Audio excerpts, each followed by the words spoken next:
আমি তোর ফোন দিমনি যে আমি কালকে যাবো।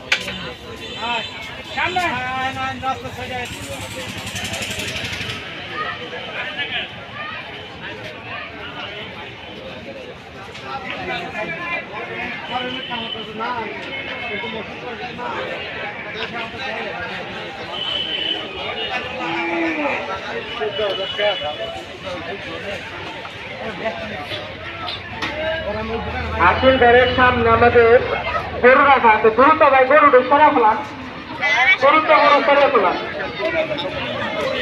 যেসব গরু হাসিল হয়ে গেছে বা আপনি হাসিল করাইছেন এই গরুগুলো নিয়ে যান ভাই। ভাই হাসি